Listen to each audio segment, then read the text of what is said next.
Hello, this is vlog post 2, exploring leadership, interview with a leader.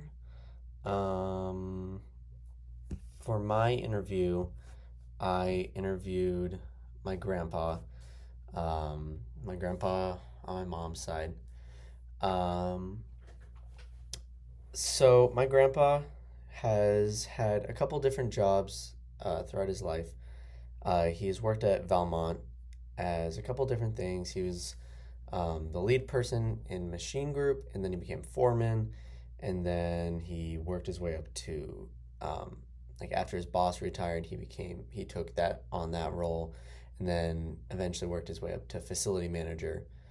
Um, so basically, um, working at he was working at Valmont and just worked his way up in the company, and had various different jobs where he was in charge of supervising the work of different people.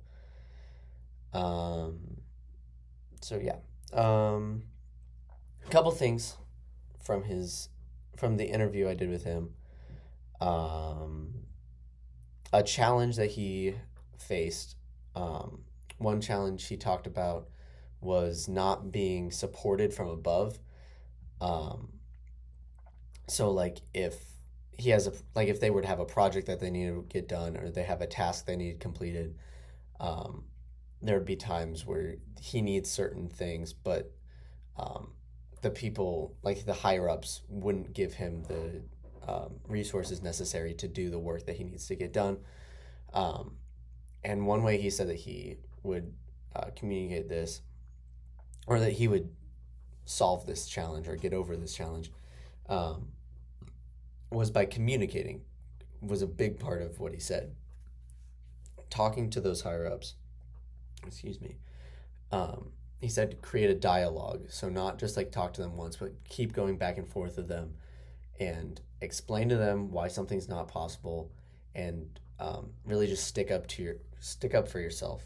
Um, and yeah. Um, another way, Another thing he talked about was with decision making. Um, he said if there's there's multiple things that need to happen, he said just lay it all out, see what you can do and what you can't do, and like then you can go where you need to go from there.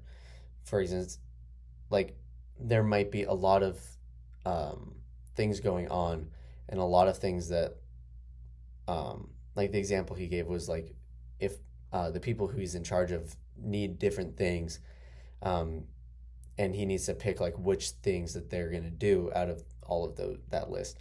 Um, Lay it all out, see which of those you can actually do, and then once you figure out what it is, communicate with the people who are working for you. Um, and a big thing he said was don't sugarcoat it. Um, if you have to break, he said, if you have to break bad news to people, um, you have to just tell them straight up. You don't want to sugarcoat it because that's just going to make things worse. Um, Another thing he said were some important qualities of a leader. Um, were always being open and willing to learn. Um, so some places that could come from is like a mentor, like um, someone who knows the job better than you, who has done it better than you, or longer than you, who knows what they're doing.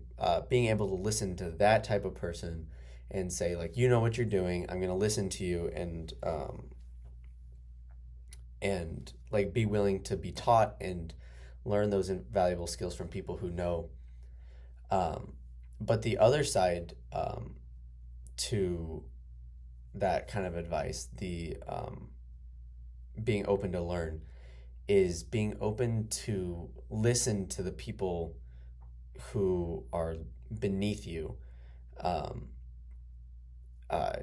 because they're not like they might be beneath you in the chain of command, but they're not beneath you in the metaphorical sense, I guess you could say. Um, he said sometimes if he was faced with a problem and he didn't know what to do, um, sometimes the best advice he got was from, and like best problem solving he got was from going to the people who he's in charge of and getting their opinion and getting and talking to them about it, um, and being able to use them as resources and um, learn from them. And I think like this was one that I um, thought was particularly useful, like a that I could apply to my life because um, a lot of times when you get put into like group work projects, um, like in school, a lot of times you're just put with a lot of people, and sometimes you have to be the leader of that group, and you have like you're it's supposed to be group work, and you're supposed to all be working together, except for it like half the people don't actually want to do it, and half the people don't actually pull their weight. Um, so you end up being the only person who does the work and the only person who um, actively participates. So sometimes um, you ha- I am saying you I have the tendency to not want to take advice from other people, and I want to just say like, oh, I know how to do this, I can do it myself.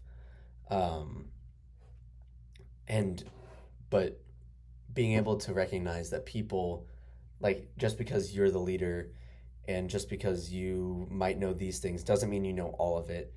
And it's very like it's crucial to say like these people also know what they're doing, and these people have valuable input, and being able to listen to them and get advice from them is very important. um, Another thing he talked about that was interesting and like struck home with me was talking about the question about managing time between personal life and professional life. And he talked about like your company versus your family, which not everybody has like a family. Not everybody has. It depends on people, but everybody at least has themselves. So, and everybody needs to give time to themselves. So, whether it's giving time to your family, giving time to yourself, everybody has their own personal life. But he said it's not always 50-50. It's not like you always spend this amount of time at work and then you always spend like this amount of time with a family. Sometimes sometimes your family needs more, and you spend less time at work and you give more time to your family. But sometimes your company needs more time from you, so you have to spend less time with your family. And it's not necessarily saying that one of those is bad. Like if you spend all your time with your family, no time with your work, you're that's not good for your career. That's not good for, or like if you're in that leadership position, that's not good for the people you're leading, um, and that's not good. But also, if you spend all your time here, all your like spending all your time at work and spending no time with your personal life or with your family, that's gonna be bad for your mental, like bad for your mental health, bad for your all your relationships, and um, that's just not healthy. There's so many bad repercussions for that. And I also think that's something that like especially in like groups like the Scott Scholars, a lot of like gifted kids that are, or just people that are driven and work hard, um, want to just do great things, but they forget to take breaks, and they forget to slow down and focus on themselves and their personal life. And it's important that sometimes you need to be here, but that also means you need to take time to be here.